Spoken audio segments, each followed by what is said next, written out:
Hotel ಅನ್ನೋದು ನನಗೆ ದೊಡ್ಡ ಕನಸಾಗಿತ್ತು. ಸೊ 7 ವರ್ಷದಿಂದ ನಾನು ಕನ್ಸ್ಕೊಂತ ಇದ್ದೆ ಒಂದು ಹೋಟೆಲ್ ಮಾಡಬೇಕು ಅಂತ. ಎಲ್ಲೋ ಪುಟ್ಟದಾಗಿ ಶುರು ಮಾಡೋಣ ಅನ್ಕೊಂಡೆ, ಇವಾಗ ಈ ಲೆವೆಲ್ಗೆ ಬಂದಿದ್ದೀನಿ. ಹೋಟ್ಲ್ ಫೇಮಸ್ ನಾಲ್ವಡಿ ಕಬಾಬ್. ನಮ್ಮ ಹೋಟ್ಲಲ್ಲಿ ದಿನಕ್ಕೆ ಇಲ್ಲ ಅಂದ್ರೂ ಒಂದು 20 kg ಇದೇ ಓಡುತ್ತೆ ಸರ್. ಒಂದೊಂದ್ಸಲಿ ನನಗೆ ಡೌಟ್ ಆಗ್ಬಿಡುತ್ತೆ, ನಂದು ಹೋಟ್ಲ ಇಲ್ಲ ಕಬಾಬ್ ಅಂಗಡಿನ ಅಂತ ನಂದೇ ಡೌಟ್ ಆಗ್ಬಿಡುತ್ತೆ. ನಾಟಿ ಮಟನ್ನು ಎಷ್ಟೇ ರೇಟ್ ಜಾಸ್ತಿ ಆದರೂ ಪರವಾಗಿಲ್ಲ, ಇದರಲ್ಲಿ ಕಾಂಪ್ರಮೈಸ್ ಅಂತೂ ನಾನು ಮಾಡ್ಕೊಳ್ಳಲ್ಲ.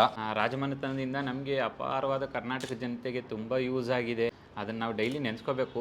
ಕೃತಜ್ಞತೆಗೋಸ್ಕರ ಅವ್ರದ್ದು ಚಿಕ್ಕದೊಂದು ನೇಮ್ ಇಟ್ಕೊಂಡು ನಾಲ್ವಡಿ ನಾಟಿ ಸ್ಟೈಲ್ ಅಂತ ಶುರು ಮಾಡಿದ್ದೀನಿ. ಸರ್ ನಮಸ್ತೆ, ನನ್ನ ಹೆಸರು ಪ್ರಮೋದ್ ಅಂತ, ನಾಲ್ವಡಿ ನಾಟಿ style hotel owner.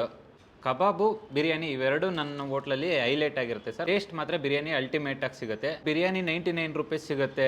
Chicken, chilli chicken ಆಗಿರ್ಬೋದು, ಗುಂಟೂರು ಚಿಕನ್ನು, ಇದೆಲ್ಲನೂ ಕೂಡ 100 ರೂಪೀಸ್ ಒಳಗೆ ಇದೆ. ಅಂದರೆ ಎಲ್ಲ ಸ್ಟೂಡೆಂಟ್ಸ್ಗೂ ಮತ್ತು ಬರೋ ಜನಗಳಿಗೆ ಸ್ವಲ್ಪ ಕಮ್ಮಿ ಆಗಲಿ ಅಂತ 99 ರೂಪೀಸ್ ಮಾತ್ರ ಮಾಡಿದ್ದೀವಿ. ಹತ್ರ 2 ರೀತಿ ಕಾಂಬೋ ಇದೆ. ಒಂದು ಚಿಕನ್ ಕಾಂಬೋ ಮಾಡ್ತೀವಿ ನಾವು, ಇನ್ನೊಂದು ಮಟನ್ ಕಾಂಬೋ. ಚಿಕನ್ ಕಾಂಬೋಲಿ ಮುದ್ದೆ ಅಥವಾ ಚಪಾತಿ ಆಪ್ಷನ್.